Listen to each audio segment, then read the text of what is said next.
Hello and welcome to the ESL Collegiate 2019 Preseason Invitational here with the Big East. We are in for a treat this season, seeing some of the best from Collegiate League of Legends here in the Big East. So many names that we know, and I'm excited to see how the new versions of these rosters are going to perform. I am Paul in Verum Toddkill, joined here on the desk by some faces that you probably know if you've watched some Collegiate League of Legends before. I'm joined here by Daniel Degon Gonzalez and Aiden Zyrene Moon. It's a pleasure to have you here, guys, on our new fancy set. Excited to be back. Yeah, excited to be back here, talk about the Big East. Got a couple of schools here that had their opportunity to go to the ESL Championships in the form of Villanova and DePaul. How fantastic that is. Yeah. But a lot of schools were close, and I'm excited to talk about the stories and get to see what these new rosters are looking like going into the 2020 season.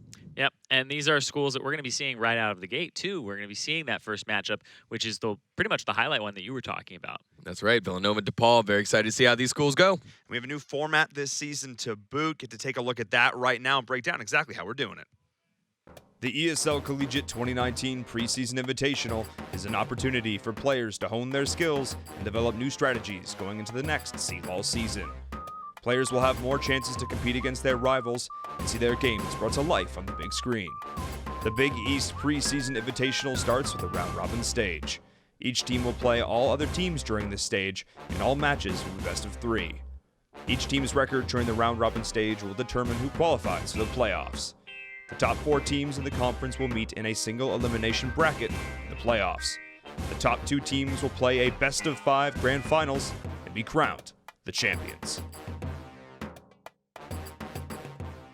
Pretty straightforward here this season. We'll play a round robin, see who comes out on top. Top 4 teams will have a final little tournament to determine our winner. And of course, this is an amazing opportunity for all of these teams to practice new strategies, try out new players, and get ready for the upcoming ESL season. It is a new school year. The rosters have shifted from the last time we have seen these schools. We have a lot of fresh faces, a lot of young blood. But let's take a look at the schools who are going to be competing here in the Invitational. And I have to say, looking at these teams, there's a lot of faces we are very familiar with. I mean, names obviously who made it very far last season. DePaul, Villanova is so fortunate, given our matchup today, that we're seeing them at the top of the standings, Degon. That's right, but also Butler and Seton Hall, 2 teams that made it all the way to playoffs. St. John's, that was their first time having it together. I think at their final game, they had a live viewing party that was a ton to watch. Oh, yeah. Providence Marquette returning, and the first time we get to see the Georgetown Hoyas be a part of the Big East tournament. Excited to have Georgetown join us here this time for the preseason invitational. And having those 8 schools feels nice, kind of rounding it out, as it were. And they get to go back and forth in this best-of-3 format, which I absolutely adore. I love the fact that, there's no best-of-2s going on here. There's no point-scoring system. It is every single time we see these schools compete, we know who is walking away the winner. There is no ambiguity here, so we know exactly where this is going. But let's talk about our very first matchup of the day. Let's talk about the battle of DePaul and Villanova. Yeah, again, these are the 2 clear-cut top teams from last season. DePaul and Villanova both made it to the college championships as play-in schools and found varying levels of success. Villanova was the top team coming on in, not quite in the regular season like DePaul. However, in the playoffs, it was all Villanova all day. The native 192, a big factor in that. And another thing, too, is it says it's playoff finals of best of 3. I believe we'll have a best of 5 this season. Yeah. So the finals potential for things like reverse sweep to happen and really, in my opinion, find out who really is the best over that series-long play. Yeah, I love, and the fact that we see these little mini tournament metas kind of develop between these schools. And taking a look at Villanova's roster, a lot of returning names, Degon, that you and I are very familiar with. Whimsical Melody, Pixel Drum, his Zach. If we see that come out again, I will be very happy. It was absolutely game-changing. And then the native 192. This mid laner is an absolute monster. He's known for some aggressive, stylistic plays, and he's either very on or not. Or not. He is a binary. It's a 1 or a 0 here for this play. Played a lot of Silas last season. We'll see how that shifts things up this time around. And then, of course, looking over across, taking a look at him here. He was one of these players who could take a game over for his team, take control of things, no problem, no questions asked. or it just seemed like he wasn't really there. Occasionally he'd try and make these big plays in the middle, and then he'd just give over a couple kills, and then we never heard from him again. Yeah, that's true. But again, the Native 192's captain of the organization, captain of the squad, and they really sank with him or without him, and he constantly was the confidence for the squad. He was willing to make plays, and according to him, they gave him the support to make plays. And I think when you have a player that is willing to go ahead and make those game-winning plays, game-losing plays, especially during the regular season, as he did time and time again, I think that's when you're able to get the best out of a player, when he feels no pressure and that the team's got his back no matter what. Yeah, and that's when he was a junior. He's now entering this year as a senior, so this is his pretty much final chance to really make a mark here in the Big East. And, I mean, he's already done it a little bit before, but really solidify himself as one of the top players here. That's really what we're looking for him to do as we take a look at their opponent in this matchup. Of course, it is going to be DePaul. DePaul, some returning members, Hunky Hank in particular, his Braum play, I distinctly recall being incredibly consistent down there in the bottom. And Kamcha as well, a really strong mid laner. His Cassiopeia was consistent. This is back when Cass was particularly strong, and he played that champ pretty much to perfection. Reaper as well, but the big thing here with DePaul is that they've moved on from their top laner, Brown Man Darius. Brown Man Darius was probably the best single player in the Big East and one of the highest rated players in all of Collegiate. But they moved on from that. Boris as well, who was the top laner before Brown Man Darius, moving on, got a new bot laner to roll with as well. So Hunky Hank, that's a pretty good hand to be leading you, because Hank was one of the top supports throughout the league, only being bested by the team that they're probably facing here in Villanova, the Thresh, played by Bilito. Bilito, one of 3 support members listed on the roster for Villanova. So got to be ready for substitutes, especially when you have that many in one single role. Pretty interesting concept here for Villanova as they move on in this preseason. Yeah, and I believe he will be starting tomorrow, so we'll keep an eye on that. But before we get too much further into the show, I need to grant a warm welcome to Grubhub, joining us as a partner of ESL Collegiate. Grubhub is fantastic. They are a marketplace where you can go out, find all the best restaurants around you, one of the biggest marketplaces of restaurants, of diners as well. And of course, they're launching their new Perks program, which is fantastic. Grubhub Perks is going to give you access to a ton of cool new stuff, including free food. Because who doesn't love free food? And as a celebration of them joining us here for ESL Collegiate, we're of course going to be doing the Cast and Chat Chow Down later on in the show, which means that the community, yes, you get to determine what food we eat here on broadcast, because sometimes we get hungry and, I don't know, maybe order some dinner, maybe order some Grubhub, and you get to decide what food we eat. Please be kind to us, because there is some, I don't know, spicy craziness out there. We have a lot of good restaurants around here, so I think we'll be okay. I think it'll be fine. I hope we'll be okay. Please don't vote dessert. So. Don't vote dessert. I've learned. Yeah. We don't want we dessert. hate dessert. Oh, we just sweets. No dessert. Not good. Not good. But if you don't want to vote for dessert, wreck Degon's diet, guys. Don't do that. Head on over to the Discord. You can find the link to that in Twitch chat to vote on the food for next week. You guys can get involved with that. We already have the food determined for today that was posted in the Discord. So if you want to stay up to date, you need to go join the Discord. And we don't know. It's a surprise. It's just they're going to bring it out, it's going to be delivered, and we're going to eat it, and it's going to be exciting. I personally, I like a lot of different kinds of foods, so I'm not too worried. Zyreen's vegetarian, so that makes that fun. He's just going to be, maybe he's just going to be chilling. I don't know. And then there's Degon, who apparently has a pretty specific palate. Yeah. Dessert is the worst. Let's not vote dessert. He hates it. You know what? All right, but you heard it there. You guys can get involved. That is how you're going to do it. But let's get back to this game. Let's get back to this matchup. We actually have some footage of these two teams playing last season, and they had some playmakers left and right, but I think one of the big things, it often is either the top lane with Brown Man Darius, or it played around this bot matchup. Yeah, definitely. Again, a lot of it revolved around Cryonics and 2Woke, seeing if they could deal with Boris and Hunky Hank, and the Sheckler as well, bouncing around, making plays. He split time with the current starter, Reaper. Reaper did get a couple games at the jungle position for DePaul, so as the Sheckler has now moved on, Reaper has had a couple of games under his belt.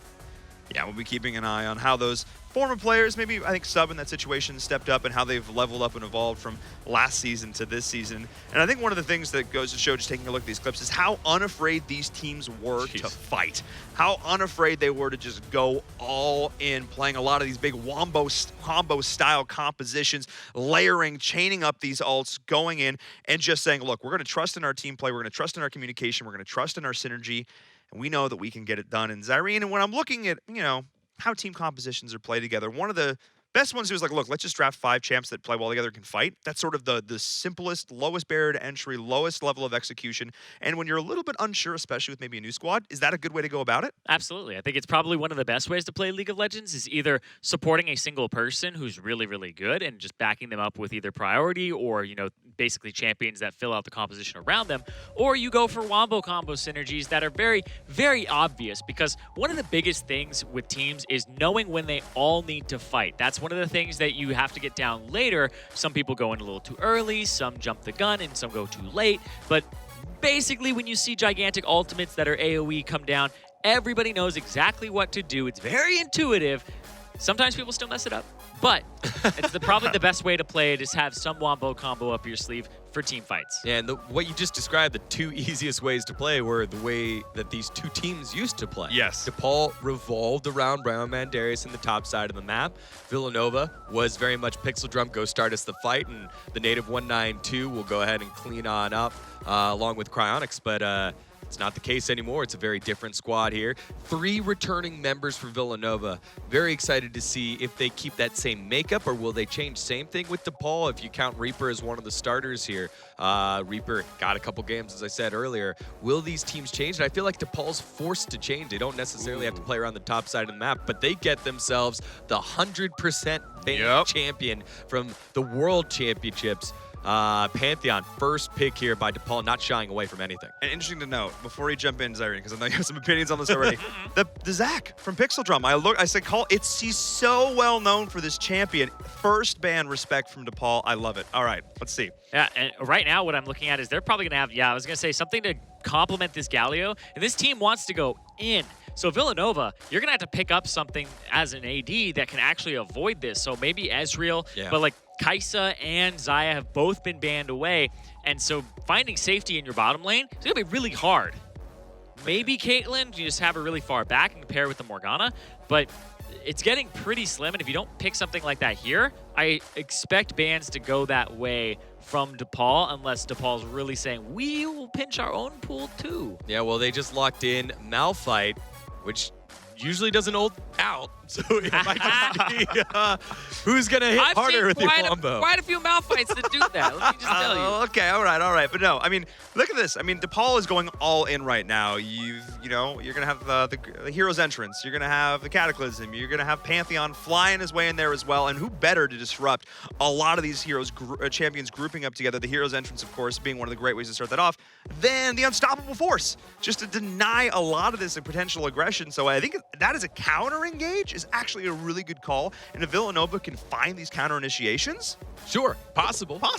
That's just a lot of dive right there for DePaul, and there's a lot that Nick Howray is going to have to black shield here. Welcome to the Big East. Big introduction here for the support. He has to decide who's the most important person to black shield here. Ezreal. As you touched on it, it will be Ezreal. So interesting to me, the ban phase, Villanova got rid of Caitlyn. They got rid of the mobile AD carry in Vayne, then get rid of Caitlyn, DePaul getting rid of Ashe so that they don't have a clear initiation tool. So now DePaul's going to have to go deeper into the pool, and it will be a Kog'Maw. Wow. A Kog'Maw, highly immobile. They'll pair it with Lulu, which is a normal pairing here, so that he can scoot around the map in case he does get in trouble. Wild growth. But that's, again, a new player here for DePaul coming on in and being thrown right into the gauntlet saying, hey, look, any positioning mistake, you might get punished here with the Malphite and with the Akali on the opposite side. And Villanova now do have some more tools to deal with this. The Gragas as well, especially in the early game, can go and punish a mobile champion like the Kog'Maw. So I don't mind this decision here. So not only do Villanova have some tools themselves in the early mid-game to find some picks, find some fights, they also have some decent counter initiation. The Cask to just bop everybody back. gonna have some decent tools there. Yeah, and whenever the Juggernaut was a big thing, where it was the Kog'Maw and then a bunch of supports around him, the Gragas was actually the best counter to it because you separated the Kog'Maw from the rest of his support system. And here, it looks like DePaul have kind of two things in mind. They want to defend this Kog'Maw, and they want to go in. They have to kind of figure out which one they'll be doing at which times, because if you leave that Kog'Maw all by his lonesome, he's going to get just jumped on by the Akali and blasted. But the Pantheon, the Jarvan, and the Galio all have great ways to peel for him. So I feel like if they get to a point where King Amazon is able to just stand there and just spit, then they all defend him, then that's a big win condition. Yeah, and here with Villanova, it seems like they want to find picks. They want to find small skirmish picks, not a full, hey, look, here's our 3 divers going to the back line, and then Kog'Maw and Lulu send back. That's pretty straightforward there from DePaul when they decide they aren't peeling for the Kog'Maw. It's more like, hey, we're going to create so much chaos that the Kog'Maw can deal with it. Whereas when you have a Malphite, when you have a Gragas, if you find just go dive on the top side of the map, that you take that 3v3. So I think that's a interesting idea for both squads. They both want to kind of dive, but in different scale. Yeah, and I mean, looking at these 2 drafts and knowing a little bit of the history that we do about the teams, we now have to make some predictions. And I get to start things off. I'm lucky that way. I actually favor the draft of Villanova here a little bit more. I feel like it's a little bit, it makes a little bit more sense to me what they want to do. Get some picks in the early game, scale, snowball with the Ezreal. I feel like there's sort of 2 minds. There's a lot of dive focus, and then the Cosmos just got to live back and survive. But they got the Akali to try and deal with that. So, and if it can't be executed, we'll see. So I'm going to go Villanova. I like the players of Villanova, but I'm very interested in what DePaul's going to do now post-Brown Man, Darius. They look like they found someone else that they want to Juggernaut against. So let's go with DePaul here. I like their very straightforward 5v5 team fight.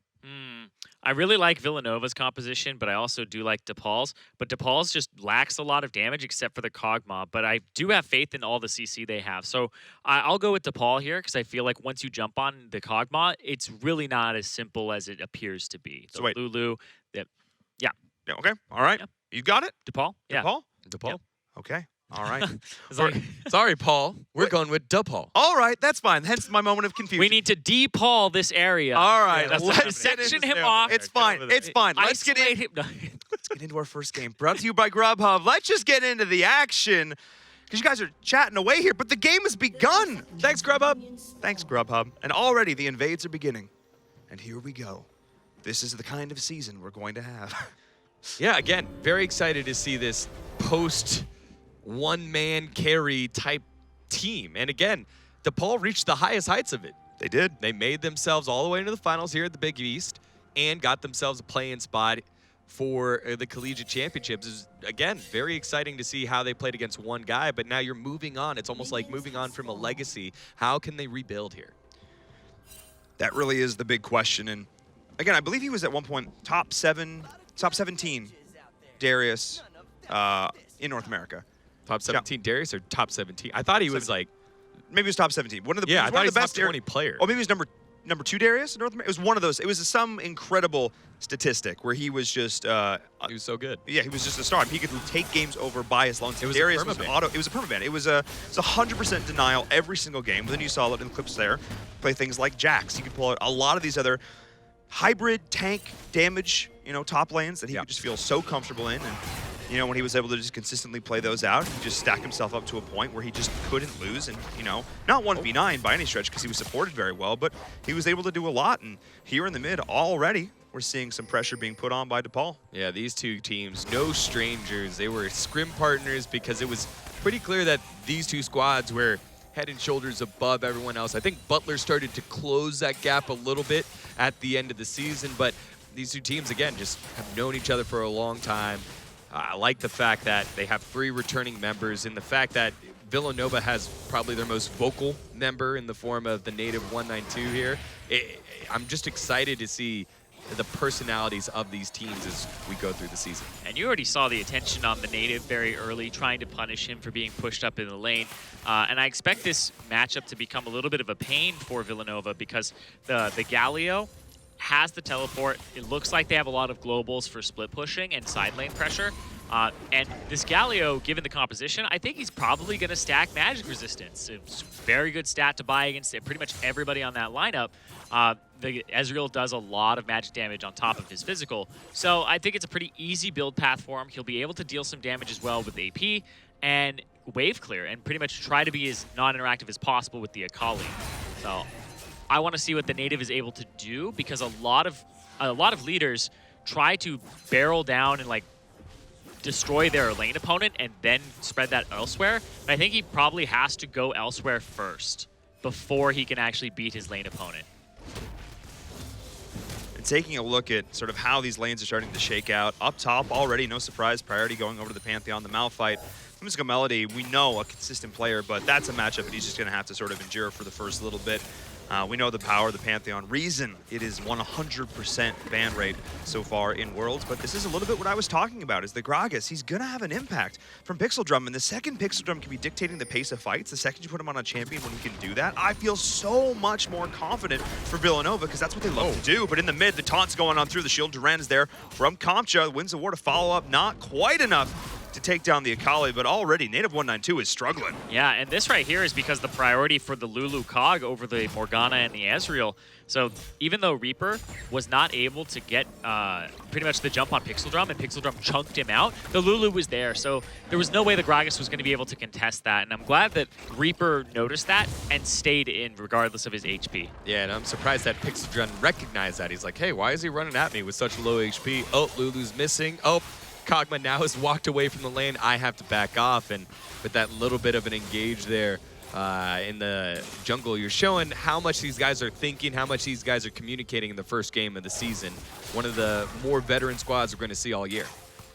Actually, speaking of veteran squads, both of these teams, yeah, some of the players may have switched, but they've got so much established history behind them. As you said, you know, getting that bid all the way into C-Law last season, there's a lot of expectation for both of these teams of how they have to perform, and now we're seeing the gang starting to come on through towards the bottom, but the Opera's already taking a lot of damage, forcing the flash. The reinitiation from the Gragas is there, but first blood is being achieved already. Police Crit is going to look for the counter kill. Pixel Drum still wants a little bit more, though. Police Crit, they need to get on the same page. Go with the body slam. Hunky Hank, this should be easy. Forcing the flash out once more. Pixel Drum's going off all buys, loads him, and the snipe from Please Crit gets it done. 2 kills going over to Villanova. Yeah, that was very, very dangerous there for the Villanova bot lane. They are able to get away with 2 kills, but a little bit of hesitation there by King Amazin on where he wanted to make the passive from Kog'Maw go. It ended up not hitting anybody. So he was trying to chase the Ezreal. They tried to get the Glitter Lance onto the Ezreal to deal enough damage. Once it missed, he hesitated, didn't know which way to go, and both of them skirted away with just a little bit of health. That was a big minion wave that they fought in. Yeah, and there's a lot of differences that could have been made there. Even just chasing the Ezreal for a little longer would have put more distance, so he wouldn't have been able to kill the Lulu on the follow-up afterwards. But also, I feel like Nick played it a little bit poorly on the tail end of that fight. He like walked back in after flashing away, and the Kog'Maw had W on, so he didn't try to outrange it and make the Kog'Maw run towards him. Instead, he kind of handed that one over. It's maybe not the most ideal play, starting things off, to say the least, but not the end of the world here. Gold, only a couple hundred difference at this point. What if it was the end of the world? Because of that play, there's a butterfly effect that now hits the Oh, boy. Could you imagine that one bot lane? How could you? League of Legends spelled the end of the world. No, I think we're probably pretty macabre. Nice. Mid-season 4. So taking a look at this now. All right, I had nobody wanted to pick. Oh yeah, I'm out of the loop. You say mid-season form. Is that something that Paul says and you give him a hard time for it? I make bad jokes and he mocks me for it. Okay. That's how this works. Good job. But normally we like warm up into it. We like, it takes a few shows and then we get into it. But now it's like show number 1. We're there. Oh, so you get mid-season form. Yes. Ah, okay. Yeah, I think that's what he was going for there. That makes sense. Oh. Huh? Oh, you hate that. Yep. Aiming for the Lulu, ended up hitting the J4, and now Reaper spent a lot of time on the bottom side of the map, so... Well, I think they might have seen him because there's that ward debris right there, that little red dot that's really red, which signals to me it just died. So I think they put down the control ward like as it died. Seeing again coming in up top, man, maybe soon he'll die. So tanky, forces out the flash. Oh no, Pixel Drum! That was not what they were looking for, and now the reinitiation goes through to Pixel Drum. Survive. Maybe that's a massive minion wave. Maybe soon, though. It's so tanky. That was a kill, but sometimes the buttons don't press just right. Both of them were almost kills. Pixel Drum overshooting his explosive cask, and then maybe soon just not quite enough crit. damage. Oh no. As Please Crit just stepping up way too far Give him forward. another. The Cabre. Oh boy. See you later. The double kill in the Kog'Maw. Bouncing back and has all 3 kills for DePaul. Oh no, Native. Oh no. So, mid Galio, something we saw a lot actually at the beginning of last season. He kind of transitioned, he kind of phased out a little bit, and we saw him come back as more of a support, but I actually really still like mid Galio because he can do things like that. But also, let's talk about that Kog'Maw. That was actually dirty. Yeah, that was actually so well played. Just the amount of damage that Kog'Maw does. I mean, he did get buffed, but the amount of damage that he does when you land your abilities, when you land the Caustic Spittle and you're able to just make sure that they're shredded, it's just a deceptive amount of damage with the W on top of it. Now he's got to play the Rune King, so it's going to be even worse now. It's not going to get better for this Ezreal that when he got the double kill, he spent his gold on a Tear and a Sheen. So that's not really consistent damage. That's just burst trading with a little bit of scaling behind it. Yeah. Whereas the Vamp Scepter had come through for the Kog'Maw, so able to sustain through some of that poke that's been ramping up there from Please Crit.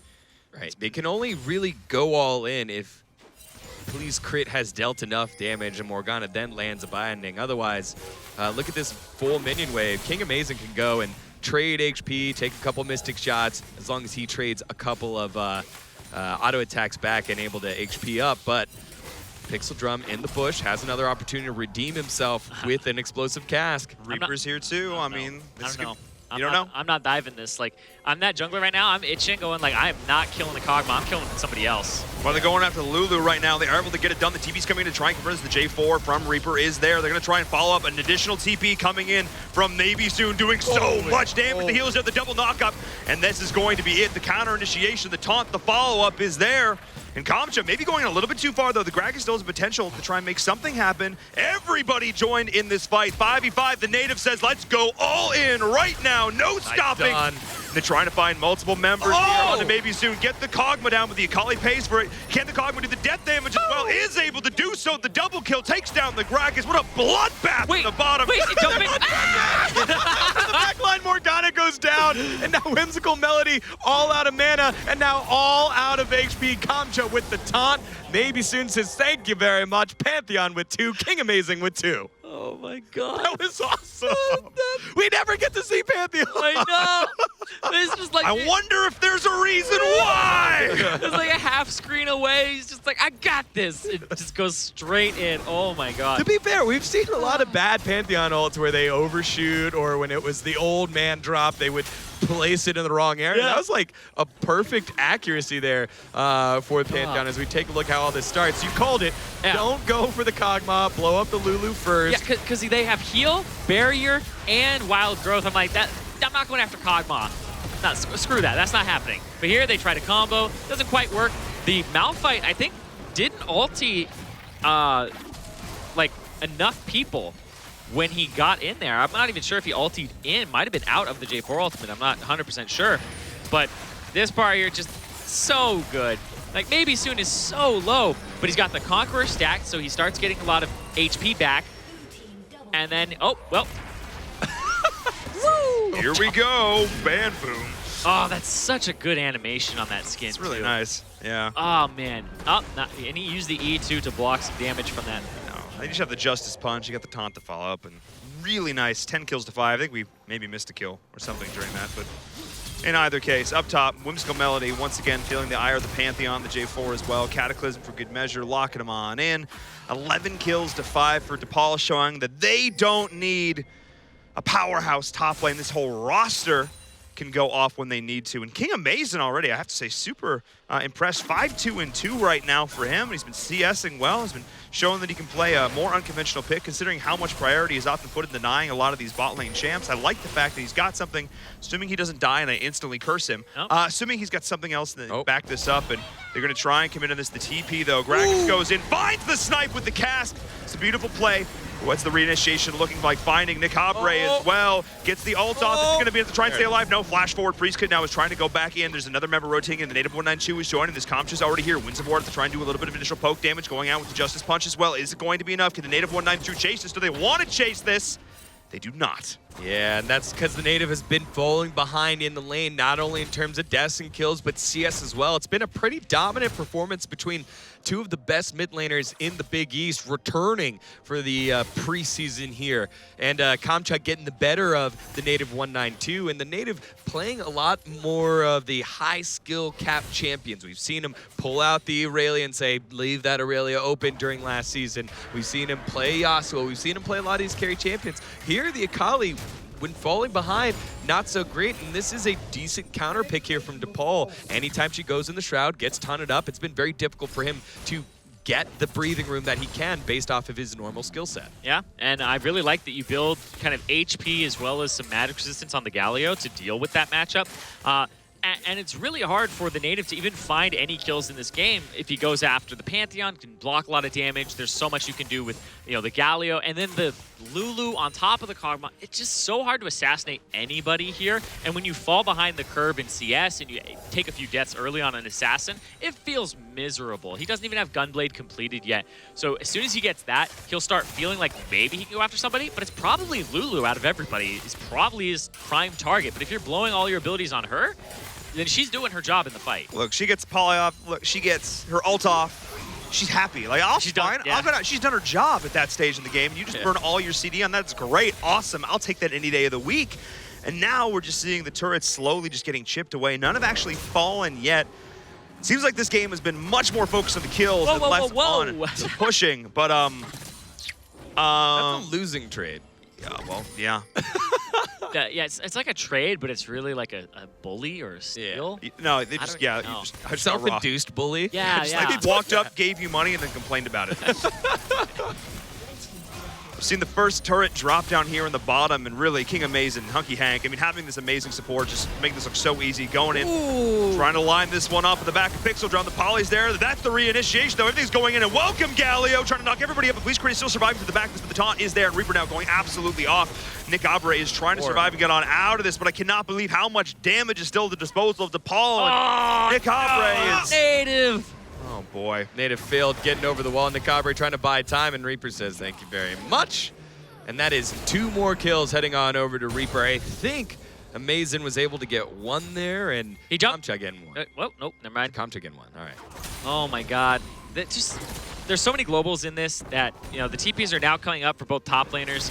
It's going to be a mess the next fight that happens when that dragon comes up in a minute. That's really what I'm keeping my eye on is the TP, and that's the big question because, you know, there's just so much ability to jump massive spaces, both between the Galio, between the Pantheon.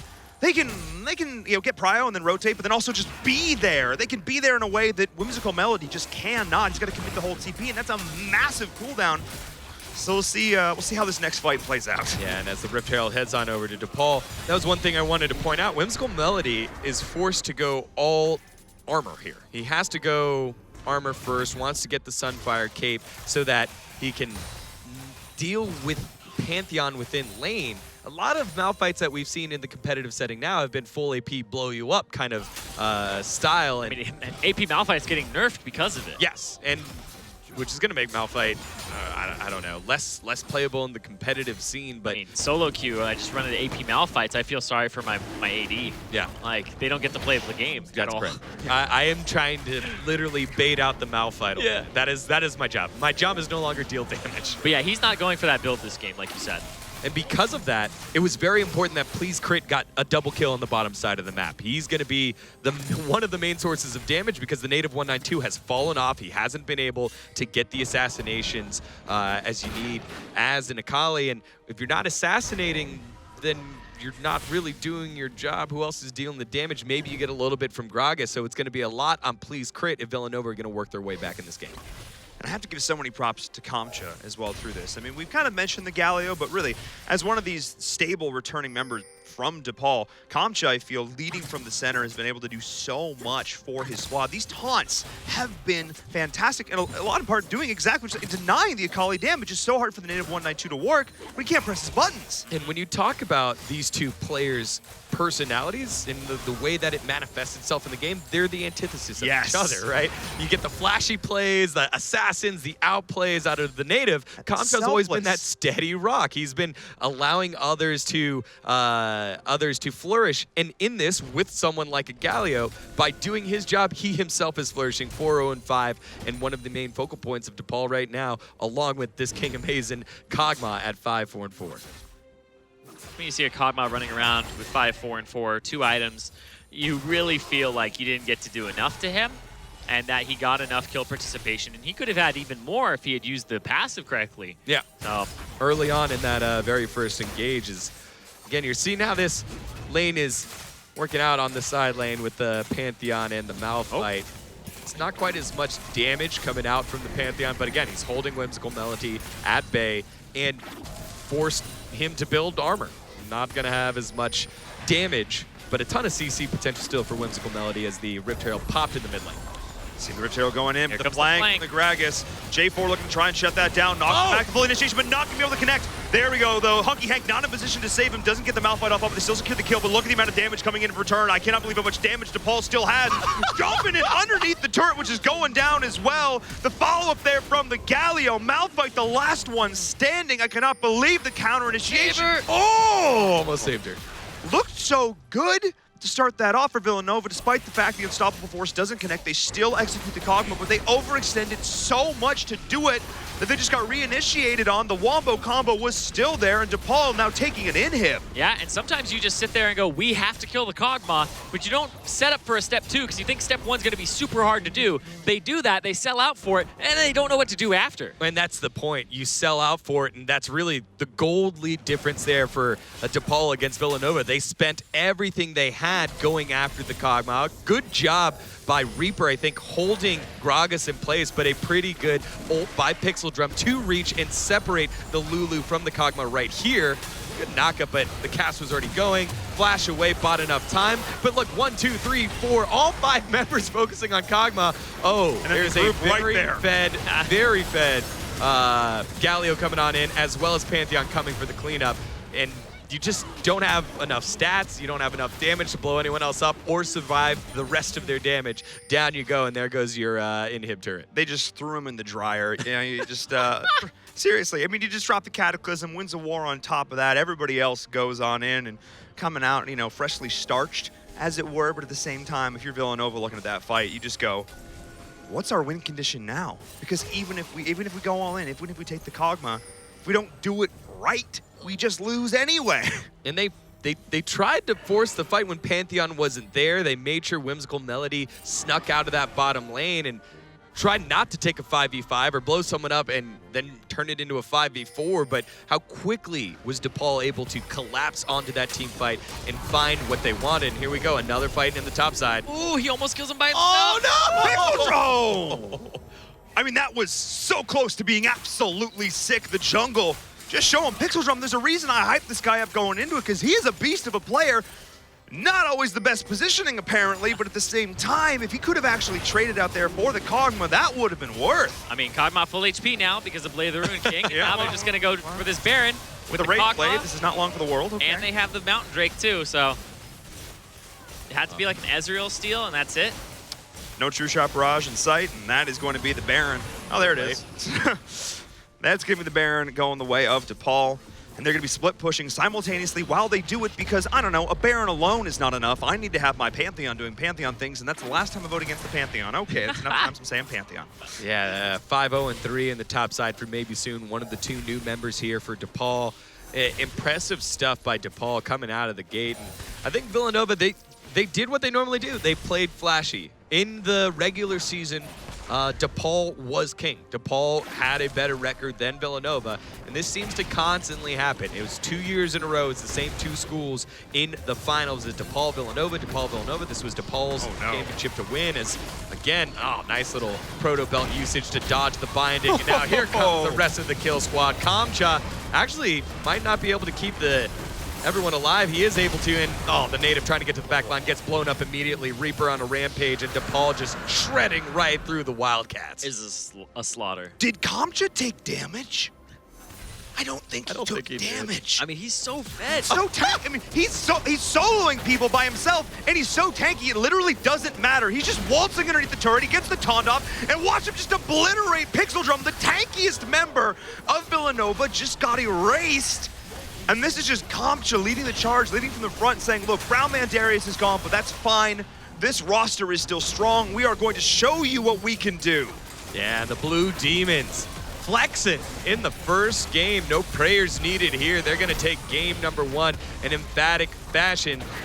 Everyone respawning here for Villanova, but thinking about a re-engage. King Amazing still has the Clay to the Room King trying to heal on up. The native 192 taking a little bit of damage, but Contra going into the back line. He goes legendary so shortly, and King Amazing now trying to get on into the backside. Now with all the minions there, they're going to take the Nexus and not fool around. The first game of the Big East preseason invitational going on over to DePaul. It was 23.5 minutes. That was the fastest game we've seen in a very long time. That was a fantastic opener from DePaul, not missing a step from last season. That is how they wanted to start things off. That is the starting off on the right foot. No question there. But Villanova, it's like everything they used to do that would have worked just doesn't. It's like it doesn't seem to work now. It's like everybody else is like, we know your games, we know your tricks, we know what you like to do. That's fine. We're just not gonna let you do it. You can walk into us, you can get fancy, you can dive. That's great. I'm just gonna taunt you, I'm gonna stun you, I'm gonna CC you into the earth, and I'm gonna out-rotate you in these fights. Every time you have 4, we're gonna have 5, and we're gonna walk away with the win. And that's exactly what they did. Yeah, it very much reminds me of when Malzahar was in the meta. Malzahar was the anti-fun mid laner that prevented flashy mid laners that could really pop off from doing that thing. Here, Galio prevented the native 192 on Akali from doing anything. Or like when Soraka used to be in the mid lane and Soraka was the anti-fun champion. Galio was anti-fun for Villanova's captain. It's probably going up as a ban. Yeah. In my opinion, it'll be a ban champion in this next phase because it really did just shut down everything. It had teleport for split pushing, and it also had Aftershock just for that mid lane matchup. So even if he lost the mid lane, he wouldn't be killed very frequently at all. And they got to throw like a Pantheon ban up there. You got to throw the Galio on top of it. So there isn't too much room. I mean, maybe you can first pick Pantheon, since luckily for them on Villanova's side they will be blue moving into the next game, so you can maybe leave that up. But those just seem like 2 very big pain points of these globals prevent you from doing anything. Yeah. You try to assassinate somebody, somebody's going to come out of the sky. You don't know if it's Galio or if it's Pantheon or both, but somebody's going to come. Both? Both is good. Both is good. Both is good. But in any case, I'm looking at the bans. Yeah, Pantheon, Galio, Zach, probably the ones I'm looking towards there. So we'll see how that ends up rounding things out. But what an amazing first game. I mean, that's exactly what I wanted to see. It answered the question that we had: is how does this team function without Brown Man Darius? Answer is apparently incredibly well. It seems like they've, in losing Brown Man Darius, it made them really look at the rest of the squad and sort of focus on what else they need to correct. And it seems like they've actually patched up a lot of the other little areas that we kind of criticized them for last year. Right. So love to see that here from them. And, when we're looking back at this first game, I have a lot of questions now looking the other way. Looking the other way towards Villanova. And a lot of things that they would need to clean up themselves. But we'll talk about that more in a bit. It is, of course, only game number 1. Before we jump onto a break, I need to remind you, of course, well, let me not remind you, because I guess this is the first time I'm talking about it so far. We've been doing all this mobile open stuff, and it's made me think about it. It's talking about Any Key. Yeah. Which is, of course, the initiative coming in from ESL and Intel, talking about diversity and inclusion in gaming and esports, which is fantastic because, we talk about a lot of these games that we play and love, and making sure that everybody feels welcome and invited to come play. And, League has a history, is a bit of a, sense of sometimes can be a little bit toxic. So fighting against toxicity is a very good thing to be doing. And, of course, the Good Luck Have Fun Pledge is all about that. We will talk more about the Good Luck Have Fun Pledge after the break. So keep your ears out for that. But before we hop on to the break, be sure to hit us up on social media, and we'll see you just after this.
Hi, my name is D1 Ala Mengret. Hi, my name is Sue Lee. My handle is Smix. My name is Jordan Gilbert, aka Nothing. My name is Bill Carter. My handle is Jump. My name is Christopher Michaels, better known as Monte Cristo. Hey guys, I'm Michelle Morrow, and I'm on-camera talent for both esports and the world of entertainment. I think it's important that people are made aware that their behavior is not acceptable if you're going to throw out bigoted terms or target somebody for that kind of harassment. So dealing with toxicity, even just on a normal day-to-day basis, when I game, I just like to be sort of an anonymous gamer, and to this day, I am scared to use my mic.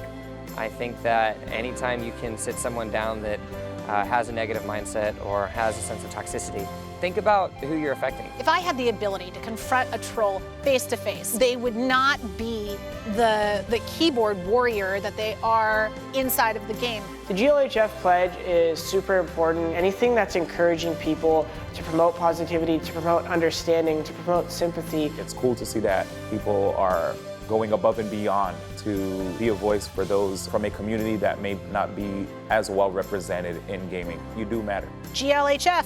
GLHF. GLHF. GLHF. GLHF. Good luck. Have fun.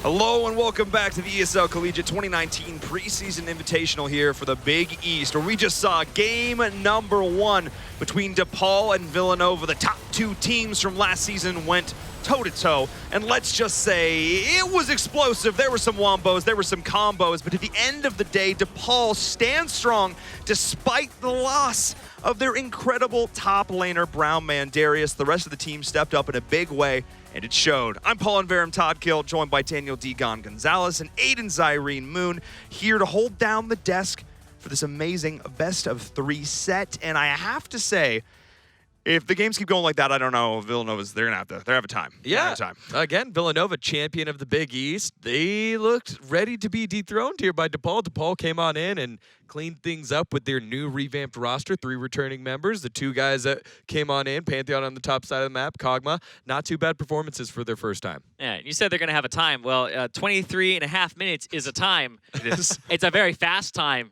to get destroyed. And that's exactly what happened that game. So going into the next one, I feel like Galio needs to get thrown up in the ban column and potentially pick the Pantheon up themselves. So I feel like Villanova will have a little bit of a reprieve from having to actually, ban it themselves and kind of clog up their pick ban. So I think the picks and bans are going to be very different this game. I don't think we're going to see a lot of what we just saw.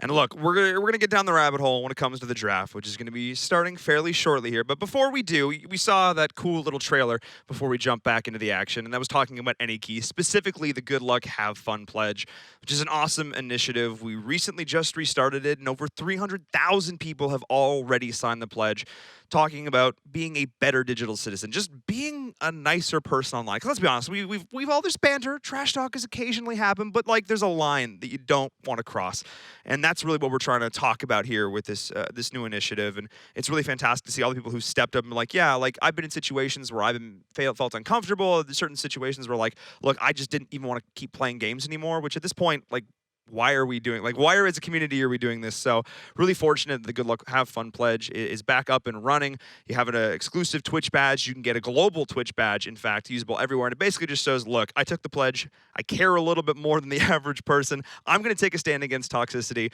So if you're interested in doing that, anykey.org/pledge is the place to find out more. But let's get back into this game. You guys talked about the draft, talked about some potential bans, but let's talk about the picks we saw in that last game. Was obviously, Galio aside, was there one pick that you're like, you know what, if that had been played just like 1 inch in a different direction, would have been a potential pop-off? Was there any one of those champs you saw in that game? That was a tough question. That I put was them a on the tough spot. question. Yeah, because it's like a little bit of room to navigate it. If I had to pick any of them, I would probably say the Ezreal. He got 2 early kills, and he still gave up multiple kills later. So if they were able to play that a little bit better in the lane phase, a little bit more focus on the poke, potentially on the Lulu as opposed to the Kog'Maw, because you can reach her as an Ezreal if you just land those skill shots. because they kept having the Gragas come in too. So I feel like a little more patience with the Ezreal, a little more poke, a little more feeling like you aren't rushed against this Kog'Maw would have allowed them to have a much bigger chance in the game. Yeah, I look over at Pixel Drum. It seemed like he was playing Gragas like it was a Zac. It was very much binary. I'm going in, I'm blowing stuff up. If we don't blow it up, I'm dead. And I have Cell Division to cover for it. But it's Gragas, you don't have Cell Division to cover for it. So it'd be pretty scary. There's a lot of blowing up different parts of just the keg just like rolling back. Just like comes out of the keg. Oh, okay.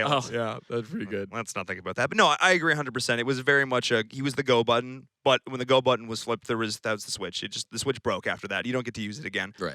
So we'll see how they adapt their draft going forward. There's a slight delay on the draft, but that's actually kind of fortunate for us because we get to take a look at another match going on right now featuring our new school to be joining us here in the Big East. Let's take a look at what is going on over there between these two schools, Providence and Georgetown, going toe-to-toe in a big fight. This is actually going into game number 3. They're tied 1-1 in their set.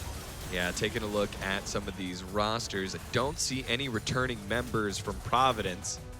And so Providence on the blue side were able to pressure off just a bit, but Baron was taken by Georgetown, and so these two teams still going back and forth. Looks like Georgetown is in the driver's seat with a Baron power play. I want to know what the pick ban was because I saw a Vi and an Echo in the jungle. So, I mean, Echo has played a little bit more in the jungle recently, but those games always kind of make me scratch my head and go, okay, did they ban Jarvan? Did they ban Gragas? Like, what did they get rid of to kind of push you down that tier list to those champions, especially Vi? But also keep in mind, Collegiate is the world of, this is the champ that I played because nobody else played it. I want to have a cool one trick in my back pocket, so I'm going to pull it out as a comfort pick when I want to. So I often find they're more likely to go down the totem pole of meta acceptable picks.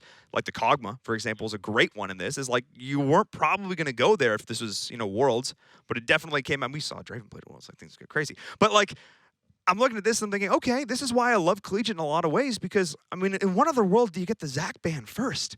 Like, if you can be, especially because this is such a, not a small ecosystem, but I guess, these teams scrim each other a lot, and they become so familiar with, like, man, that guy he wrecks me with that one champ. I'm never going to let him play that one champ. Mm-hmm.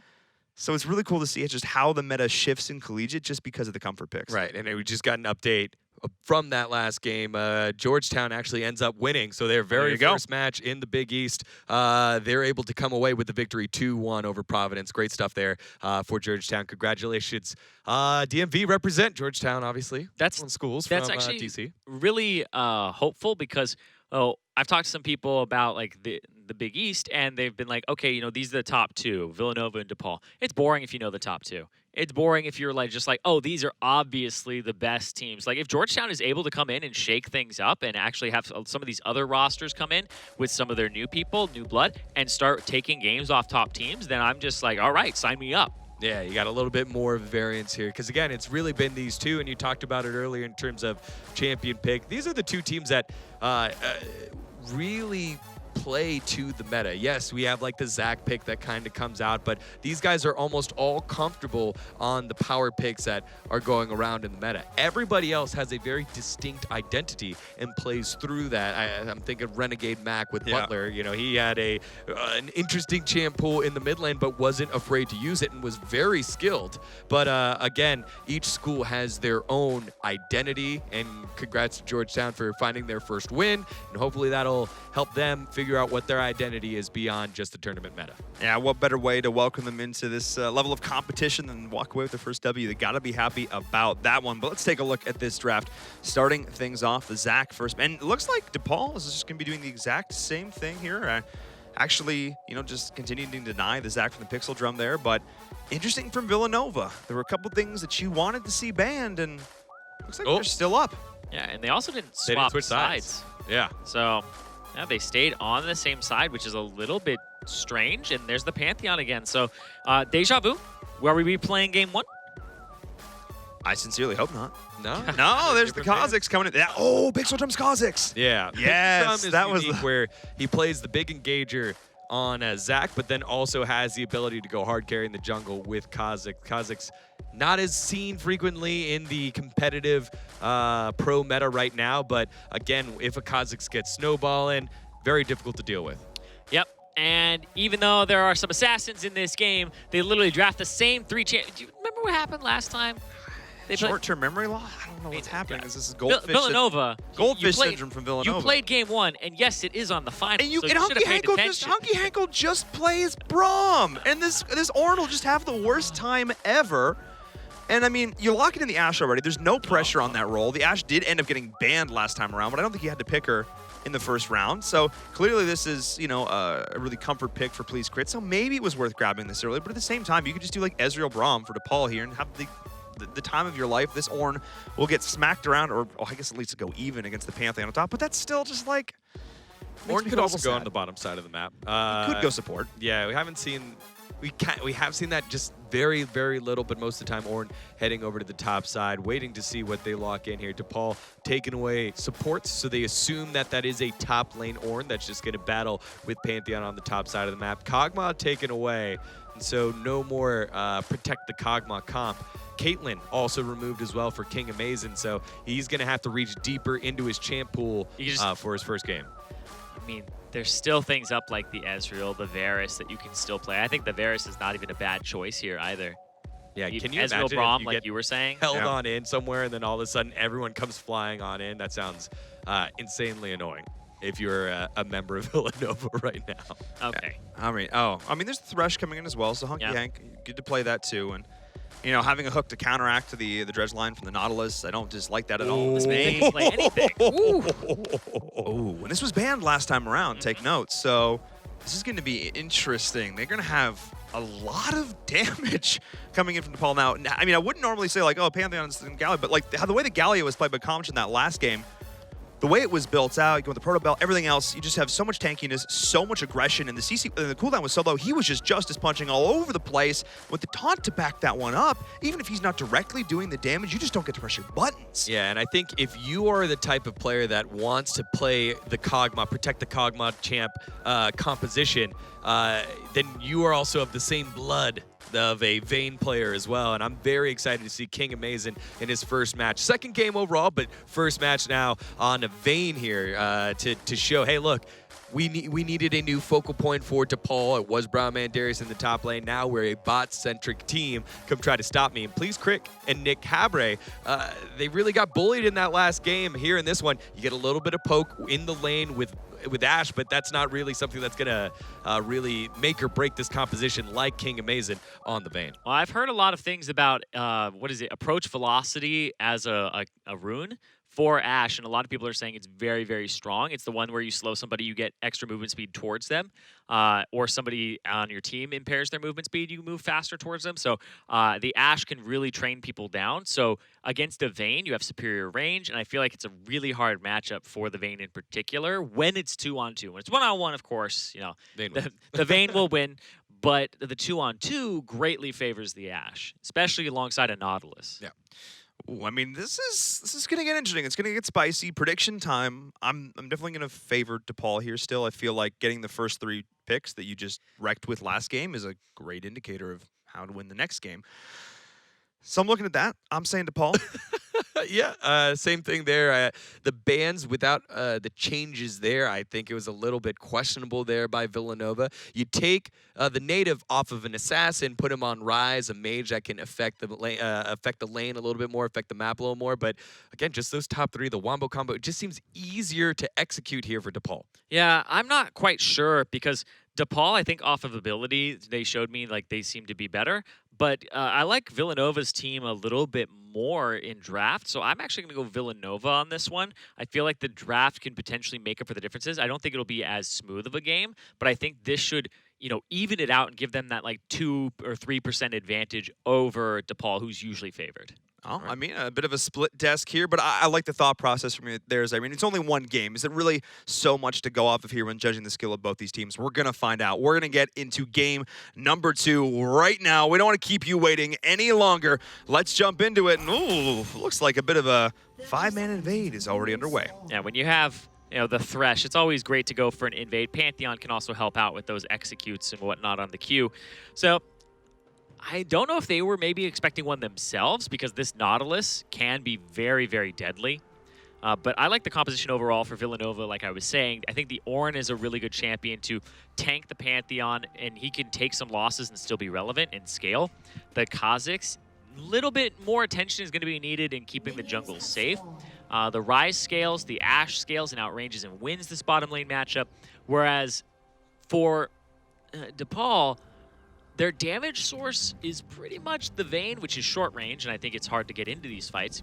And a little bit the Pantheon, not going to be that high damage. And then the Galio will do some too. So their damage is, like, I would say, much lower than their durability. So they're trying to have longer fights, whereas the Kha'Zix wants to have a quick fight. The Nautilus wants to have a quick fight. Like, all these guys who have Engage want to have a quick fight, and I feel like it shouldn't be too much of an issue finding that Vayne in these fights for Villanova and trying to end the fight quickly. Yeah, a lot of positioning necessary here for King Amazing in his second game for DePaul, and I think if DePaul finds this match victory, they're going to earn it. And just like last game, early gank onto the native 192 flash used. He's burning. Flash forward by Kamcha. Turret shots. He's going to live for a little bit longer. Oh, in the native 192. I think one auto attack maybe kept him up, but man, early gank there, and the native 192 able to absorb that pressure. Yeah, that was...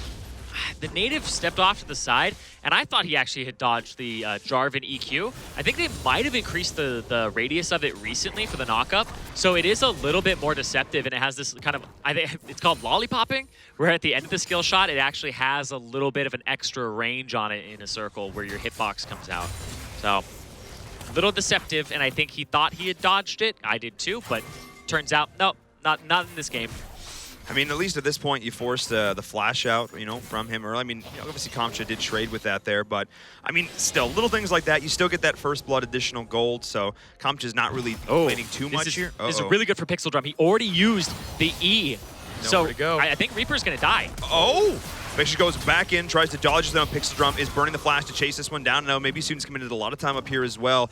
I think he's going to be tanky enough to survive, but a bit of a misplay down on the bottom side. Flashes galore as we're seeing another kill coming out. Bloody 4 kills, only 3 minutes in the game. Yeah, and it's all across the map. And you go back to the mid lane, Reaper used his flash there. Fancy usage of his E earlier to get himself back out with the Q, but unfortunately, Kha'Zix has flash. And so Kha'Zix just flash on in, picks up the kill. Maybe soon stays alive as well in the 1v2, able to walk away. Unfortunately for him, no jungle pressure, and this game is very different from Pixel Drum. Pixel Drum, this was his sort of go-to, one of his number 2 go-to last season in the Kha'Zix. So the champ he's got a lot of familiarity with, and I like seeing them come back to this. But my next big question is, please, Crit, is his Ashe? I mean, picked up really early. He's dead. Well, not necessarily here. Yeah, he has flash. Wait. Certainly seeing this is Nick Abre able to get himself out, and Hunky Hank. Oh! There's the flash coming on through. I actually thought he was going to die. I think he predicted the other direction for the sidestep and then walked right back into it. So nice little work there by Hunky Hank. Yeah, Hank, again, one of his champions of Thresh. What support player doesn't play Thresh? But again, specifically one of the better ones. We take a look at the engage that happened earlier in the kill. Good start, and then King Amazing heals before the Ignite comes out. Wow. And so barely holds on after he chugs the pot. Hunky Hank able to pick that one up. And so... You know why I said he was dead in this play? Because I thought he no longer had flash, but he didn't use it in the previous play. I thought he didn't have flash. I was like, really? It's so funny because I actually looked. I checked every single player's flash. I'm like, wait, how many actually were burned over the course of these first couple kills? And it was both mids, both jungles. It was everything fancy. Well, it's because Ashe died in such a weird location. Yeah. It made you think that he flashed over the wall to try and gain some space. I thought he would have flashed away before he got hit by the Thresh that last time. Yeah. And just like had the Ignite tick out, but... Decided not to go for that, I guess. Not survive, but... He saved it for the next game. He did. He did. Alive. I will survive next time. True. Because there's going to be a next time. Everybody gets one. Everybody gets one. Now, I mean, looking at this so far, definitely a lot more even in the early game. There's no crazy blowout that we're seeing for DePaul like we did see last time. And I'm looking at this, and I'm kind of liking Villanova's choice to go in here with the Nautilus, give a little bit of additional support. And up top, obviously, we're seeing maybe soon taking a lot of damage. But the Pantheon's just so hard to take down, even at this early stage of the game. Yeah, that E blocking damage is really painful to deal with. You saw them try to get to the other side of it. They do get the flash, so that's an advantage there, but... Okay, Thresh is going to go in. The follow-up from the J4 is there. Only finding one, though, on the Noxious Priest kit. One more auto will get this one done. Nick Abre staying a little bit too long, though. Trying to stay through this. And one more auto again. The double kill from the Vayne. That was a beautiful play. Reaper just walks in, does the combo, gets the kills, easy. And it was Hunky Hank hooking onto a Minion to pull himself forward to get the play, It yes. just caught someone, caught Please Crit a little bit off guard. You wouldn't expect the minion. You're like, hi, you missed, and then you can flake backwards on in, no flash. And That's when you know that they're at least masters in terms of playing Thresh, and I would say like maybe grandmasters, because I've done some like games where it's like guess the elo, where you hide everything and try to guess based off of like a team fight what elo you're watching. And I once saw one that had a Thresh that just like turret dove by actually hooking the minion wave while it was passing by from Fog of War, and just went in and then, you know, used the flay in the box and everything like that. And it's like, that's easily a play that you have to be like masters to really think about for that dive. Just everybody kind of relies too much on the hook and not the flay, which I think is probably the more powerful ability in the kit. I mean, just the ability to more completely displace somebody, and it's the interruption there as well. So it gives you so many options. It's AoE, it slows exactly. It's very, very powerful. Yeah, and I think the AoE is probably the single biggest. It's also instantaneous too if you cast it backwards. So. Yeah, and the other thing that I liked about that turret dive, we'll get back to it in just a second, is King Amazing going right back to work. Nikabre able to use the dredge line back on in. But the trio of DePaul did a fantastic job juggling the turret that allowed the last couple of auto attacks for King Amazing to come on in and clean it up, and now have 2 kills under his belt. Right now, it's like Pixel Drum, he's chilling. He's going for an evolution right now. He's level 6. He's 2 levels up over Reaper. Look at the CS. He needs to get in somewhere. He needs to go. He picked himself up 1 kill, so he started things off pretty well in the top. No, he needs to go. It's like he's waiting too long. Like now, Thresh is about to have flashback up. They're losing kind of, I would say, momentum from what he's created early, and he just sat there on the bottom side of the map doing nothing for the past 30 seconds. I've talked so long, and I feel like it's been forever, and he's still bottom side, and now he's finally gone. Yeah, I feel like you're right. We saw him up top with that 1 kill, and then he just went quiet. He was slunked back into the shadows. And He went for another gank top, but it's not going to happen now. Like the Pantheon just survives. Safe, yeah. Exactly. Yeah, Pantheon I think is just out at this point. You need to look towards mid, and Comch is not easy, so it's bottom. At this point, you just need to abuse bottom. You cannot let King Amazing, especially after the game he just had, you cannot let him free farm. He's 2-0-1 run right now. He's already got a bounty on his head. I think he lost his window. I think the wards are now up. I think the flashes are back. It's going to be too hard to gank bottom lane. I think he had a window of time where he could have done it and had a clear advantage. He was 2 levels up, and he still didn't go for anything. Well, he's going in mid. Nope, this is a little too aggro. We're seeing Pixel Drum taking a lot of damage. The turnaround of the Cataclysm, the perfect timing for taunt. Native's going to flash over the wall with the counter from Kamcha. The root is there, but the damage is not going to be enough. Reaper, the Scythe just goes right on through. Spells disaster for the attempted gank of Villanova. Yeah, I would actually be flaming my mid laner. Well, sorry, GLHF. I was going to say, we do not flame here, Zyrene. Again, a great flash there by Kamcha at the very last second. Hunky Hank just taking it down to Please Crit. As you said, control of the bot lane. They feel comfortable to aggress here.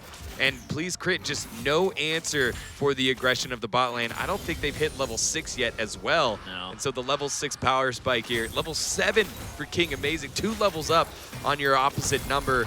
And they're just raking in the gold, and Villanova's window that Pixel Drum had created has shut upon himself and his idle hands. Yeah, I mean, Kha'Zix just needs to have an active early game, and this is not it. And Kamcha doing so well already. Every time he just lands the combo, there's just no questions. I mean, both of these mid laners have clear combos that they need to execute, but part of Kamcha's is the pure disruption that he's going to offer, and the native just can't keep himself at a comfortable range with the Rise to just work around it.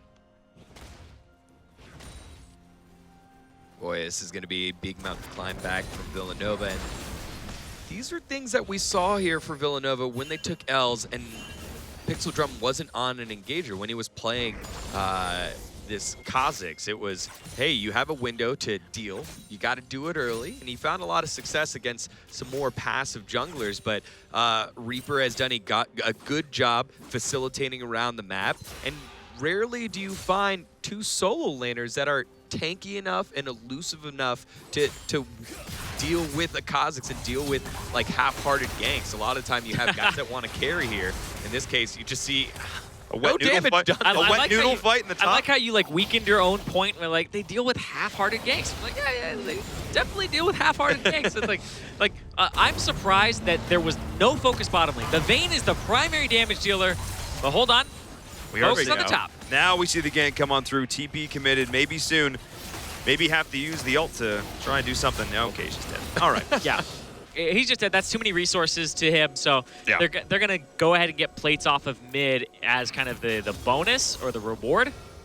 And maybe try to get a gank off here on the Galio. Oh, Dark Passage goes on in, tries to find the follow-up with the Please Crit, but Hunky Hanks put himself right out of position to do so. Nick Abra is on the other side. Wait, Please Crit, what are you doing? Oh, no. Oh, no, Hunky steps Hank. too far forward, and look at Hunky this King Amazing, puts himself in between. Supporting the support is how you get it done. And King Amazing, living up to the name, is now in the mid. The follow-up is there. The J4 going to go on the back of the top. The Winds of War to follow up. The native 192 is going to run away.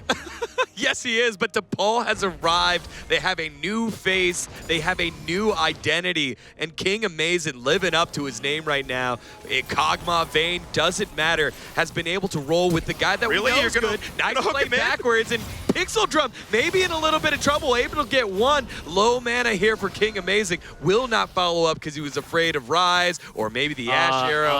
Here we go. Flashes forward. Able to pick up the kill. Now takes 2 turret shots. Oh, that's Please dead, crit. though. Might be able to pick this one up. Tumble Absolutely. backwards. No, not able to. And the shutdown does come through for Villanova. I mean, I gotta say, to start that off though, how bold do you have to be? You're Hunky Hank, no HP, no mana, and you're like, there's a Kha'Zix, I'm gonna hook him in. Excellent. And then he just flashes into you anyway and kills you. Just like, oh. Yeah, I Hang mean, on. he got the flash, he got the ultimate, and he also gave his Vayne a kill. So it's kind of back and forth, like on if it's worth or not. He did play with a decent amount of bravado, but if he didn't flash, then maybe he gets the hook, right? So it's kind of that your life for the flash for the potential kill. And I think it's interesting, we talked about Pixel Drum earlier, and he showed up in that fight, but I feel like this is very much a me hero, or me champion, I should say. Yeah, and not I as like much that. of a we champ, which is what I feel like the Zac, the Gragas is really where he sort of excels, and we're seeing more. PogChamp, that's it. Is what we're seeing here. And again, I feel like that's where Pixel Drum, when he's able to pick people up at the less balance, he's able to bring them back to his team and push, disrupt all of the opponents and bring them back into his carries to get the kills. That's where he sort of looks his best. And right now he's like, I have to be the solo carry. But up against this composition from DePaul, he's not really put in a position to do so. Call the Forge God comes in at the top. Pixel Drum is here once again. There's the flash. Oh, the flash. And maybe soon has made the call and you were dead. So This game has been a lot of questionable decisions. I mean, I guess he can gank the top. I guess twice now is proof that he can do it. Yeah, he can. He can. Maybe he just doesn't gank bottom because he feels like they're not going to be good enough to follow up and then get the outplay. I mean, sometimes you have to do that where you're just like, my bottom lane is outclassed. Because I would have gone after the Vayne here in this game. I think it would have been like the easiest thing to, well, not the easiest. Top lane is definitely the easiest, but I feel like the bottom lane would have been the most obvious one to go after. Especially for the enemy. The enemy wants to secure that bottom lane so that the Vayne can do damage, because if the Vayne's not doing damage, nobody else really is. Yeah, then your comp's winning. But again, I like the fact that Villanova is scrapping back and fighting back. It does seem comical that it is the top 3, the returning members of Villanova, doing the heavy carrying here, where on the opposite side, DePaul is getting a lot out of some of their new members. Maybe soon now finding a little bit of difficulty as he does get the attention of multiple members of the Wildcats. But King Amazing has been surprising, and very excited to see what they do as this tournament goes along. As Please Crit and Nick Habre it's just been really tough for them to find footing, find their ground, and you pick the Ashe into the Nautilus to try and get some sort of wombo combo, and I don't think I've seen them use it together yet. Have we seen an Enchanted Crystal Arrow yet this game? I don't think we have not. So, but looking at this, when your lane is going 1-7, you sort of have to reassess. You've got to go, okay, what do we do with this? I think it's working out for him. Here we go. Pixel Drum, a little bit of troubles. Reaper just comes right on in. Pixel Drum, there is nowhere for him to go. Thanks for picking that one. Thanks for picking that one up, T-Gon. We're getting Zyrene exchanged a look and reduce this both to tears of laughter. All right. Pushing down the mid lane right now. DePaul looking pretty much nigh unstoppable here. Kamcha leading the charge. Ooh, the death sentence almost being exactly that over the wall. Would have been really tough to deal with. Pushing on in, and the amount of damage you're going to be able to do. But look for Nautilus to be able to potentially find something here on the flank. The Ornn is here, but look, there's the initiation. The Flay going to go in, call the Forge God, finds 2, and the Flesh is actually getting absolutely chunked right now. King Amazing not able to get the damage he needed, and there's the stun. The follow-up is there. Kamcha actually getting himself out. Wait, oh, what are they doing? teleport into the wall. Native very low. King Amazing stays alive. Nicabre doesn't have the damage. Now King Amazing very low. He stays alive. And Whimsel Melody now on the back note does able to sing the right notes to take down Galio. King Amazing, he doesn't want to hear any more of it. Please crit, able to get one, maybe soon. Dying, maybe now. Whimsical Melody, will he be able to reach it? I think he's away. Kha'Zix trying to hit the Vorpal Spikes, not quite able to. The Void Spikes, that is. And now here comes Whimsical Melody. Dashes forward. Will he be able to give him the bad breath? No, not quite. And maybe soon able to get away. Along with the Rift Herald dropping, Villanova now fighting their way back on in. That was the fight they needed, and it all came down to the opening from Hunky Hank that was just a little bit too optimistic, and the perfect counter initiation from the Call of the Forge God coming in from the flank. The Ornn found the exact perfect moment, so they couldn't support him. They could not support the Thresh who went in. He instantly got to lead, and despite everybody else trying to follow up and go in, they are now in retreat. But then the Rise is like, well, hello, friends. You're running from me. And then that was the moment where it's like, okay, Villanova had a maybe could try and salvage it, but then now everybody has to commit, and they all die together. Exactly. It was a split call there. Some people were saying, let's camp the TP. This Pantheon is guaranteed dead. And then 2 people go through the the Realm Warp. It was just so bad.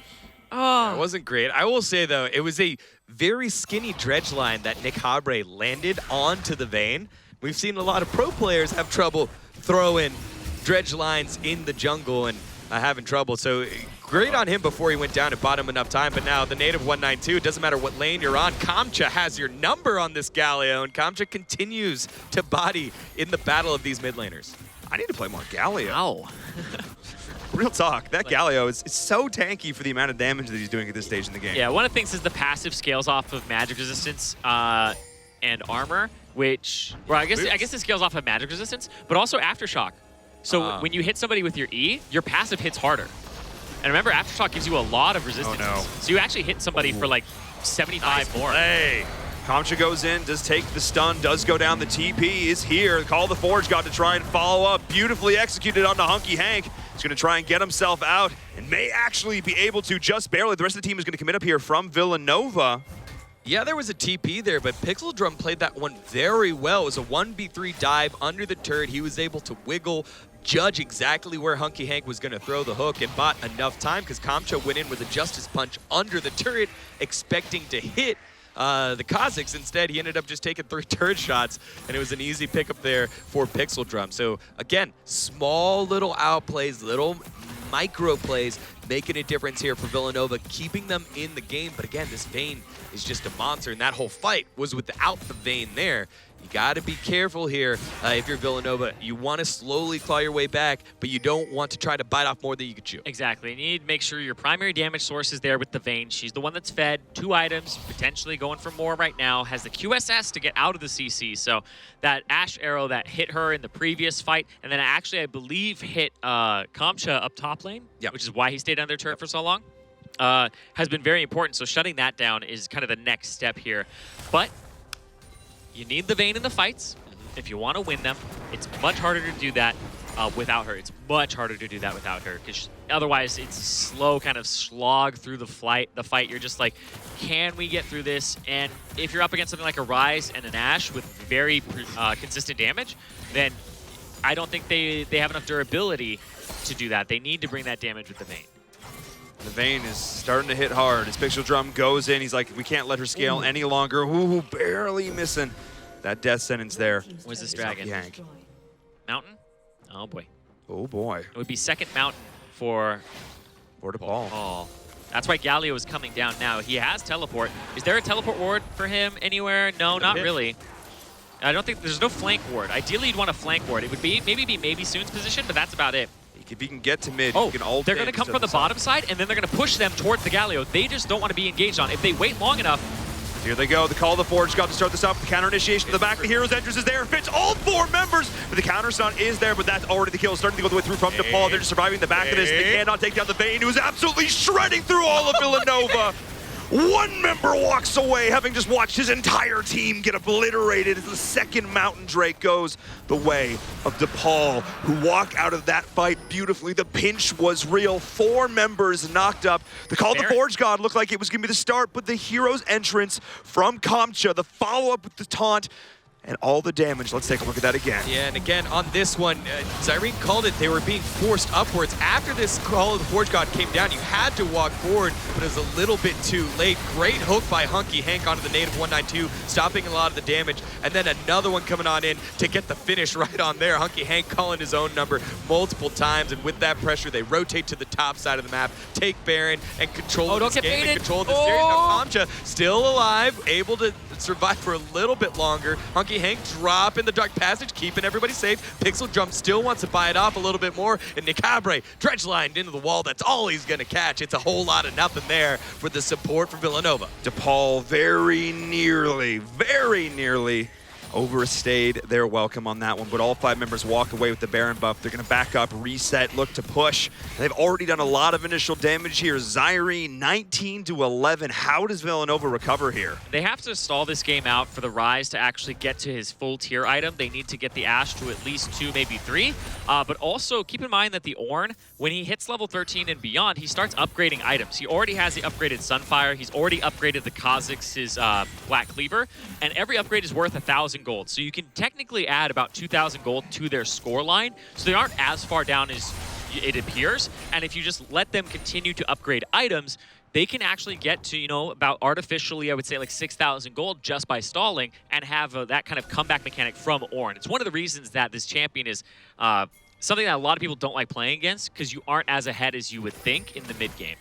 Having those masterwork items just adds so much against that sort of hidden stat line that you really think about. Technically, he has like 8,700 versus the 7,200 of the Pantheon in terms of item value. Hunky Hank saying, I really don't care about any of the item values right here. We're going right on in right now. Gonna land a death sentence, and it puts pressure onto Villanova to back on up. Reaper now buying space to go to the back line. There goes one. Now Pixel Drum able to dash away, but Nicabre goes down yet again. It's so low, and Bane rolling on in and landing the silver bolts. That's the right color there for him. Turns everyone into a gray screen. Kamcha into the back line. Another hook landing, this time onto the Ornn. It's a split fight because Pixel Drum's all by lonesome against maybe soon. Bane coming off and popping off, and here comes the cleanup crew. Pixel Drum, the last one alive. Maybe soon staying alive. Flash forward by the Vayne. You love to see it. He gets himself under the turret and then out back to safety. The inhib goes down, and DePaul get everything they want. Hunky Hank is just popping off. He is going in with flashes and then hooking in the opposite direction, getting people to flash away from him, and he's hooking somebody else. Like, he has played so well. Same with King Amazing. Like, when I watched the fight, not this one, but the one before it, he was able to actually tumble as the Nautilus had used the ultimate, and it canceled the ultimate because he went into stealth. So there's been tiny little things that they've been doing that have just made it so hard for Villanova to lock down their targets. Even though you think the composition is really easy to execute on, they're making it as hard as possible. And a lot of that is Hunky Hank and King Amazing. And I feel like maybe I'm a crazy person, but does it seem like maybe soon just like never uses his ult? I mean, as the Pantheon, you don't really have to. It's not like damaging tool. He's just arriving and being a frontline. So I was here. I was hoping for this amazing like double wombo, like Heroes Grand Sky. Like I was really looking for it. You know, I was like, ooh, it's gonna like visually this. Like, yes, this is what I want. Oh no. Oh, Hunky Hank. Oh, Pixel Drum. Oh, good night, sweet prince. With the taunt too. Oh my. I mean, into the wall. King Amazing looked like he could be in a bad spot, but Dark Passage is a thing. Wow. And, oh, they're just gonna let him go, and a pure amount of damage. But top lane, are they getting him top lane? They showed him. All right. Yeah. They swapped out Nicabre for the support for Please Crit for Whimsical Melody. Now Whimsical Melody's walking buddy. Please Crit able to get himself back on the board. Does have Blade of the Rune King and Infinity Edge. No crit item to accentuate that. Just a Brawler's Gloves. That's that 10% crit right there possibility. But that was a lot spent to get one kill on your AD carry. There goes one Nexus turret. Another hook lands. I don't think we've seen Hunky Hank miss one in quite some time. Taunt going down on a Pixel Drum. There's another hook landing. Whimsical Melody trying to get the knock-up, able to hit 1, 2, 3 members. All right. Goes Kamcha. How many kills can King Amazing get? How many can he get? We're looking at the turret going down. He's going to try and follow up. There's the J4 ult following up the Hero's entrance. Knocks the second one up, and here's another one. He is truly legendary, but Hunky Hank is also on the rampage, and with that, it's going to be GG. They can get fancy for the kills all they want, but the Nexus does fall.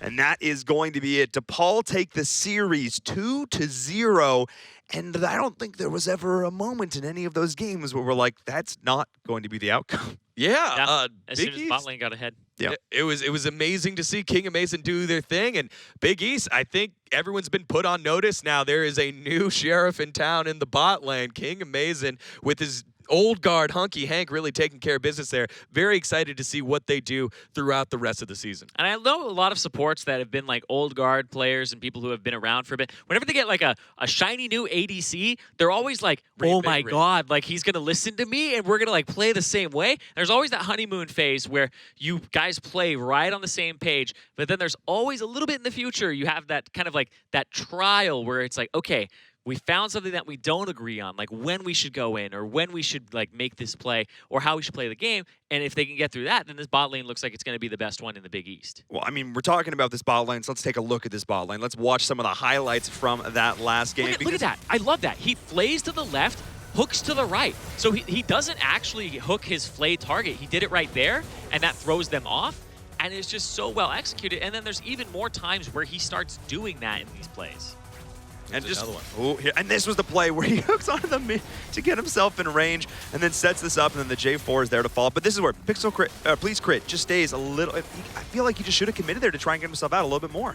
Yeah, just a little bit. And I think the big thing from that last play is the fact that he did it from brush. There was no vision there, no way to react. And then Please Crit yet again. This is the one, I think, where he wanted to get that one auto attack. But then that was the clip I was thinking of. Not the damage dealer. That was the clip I was thinking of. I was like, wait, there's one where he stays too long. They look the same. They all ended double kills.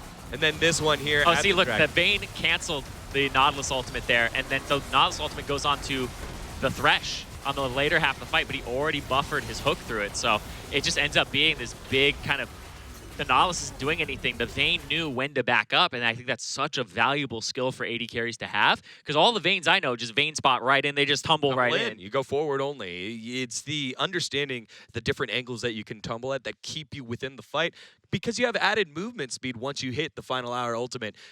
A lot of people forget that. No, I forget that too. Yeah, it's only towards enemy champions. So you aren't just like sped up in general. It's like towards people. And that's why people just tumble towards everybody instead of like backing up and then running forward a little bit faster to re-enter the fight. But I mean, there were so many great moments in that last game. I mean, let's take a look at some more of them because, I mean, let's go. There were so many epic team fights. And this was the moment. I mean, okay, maybe I spoke too soon earlier. There maybe was a moment where it seemed like Villanova might be able to come back, and it all started with an amazing flank from Bjorn.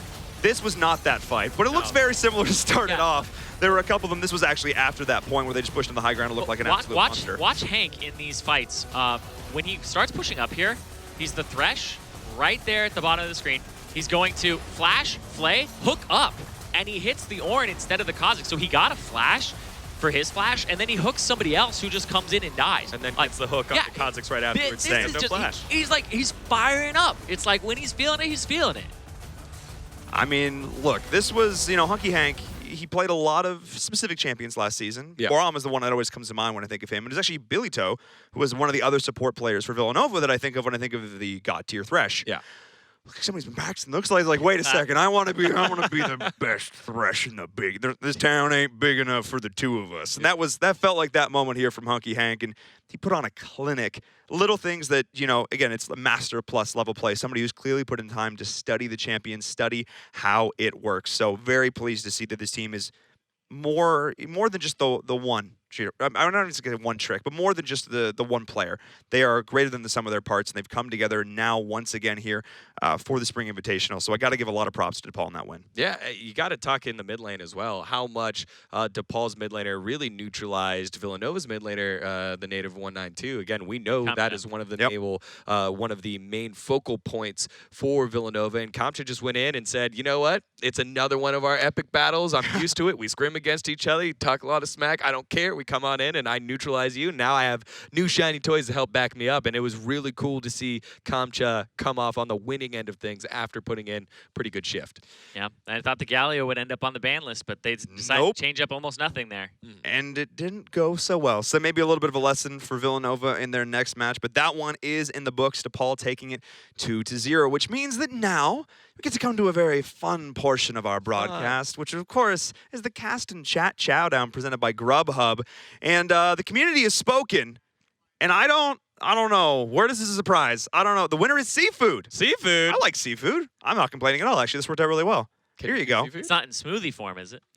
No. Oh, it's Oh, we get wow. sushi. This is a good one. Ah, so good. Yeah. Thanks, Grubhub. Oh, there's like octopus in there, I think, and what else? We have looks like the shrimp, and I think it's tuna and salmon. We have like looks like You can't probably a partake in this California either? roll. Nope. Oh, Oh, darn. all right. That's look. Hey, more for me. We More get for me chopsticks. too. I guess we don't have That's chopsticks. fine. All right, we'll make this one work. Yeah.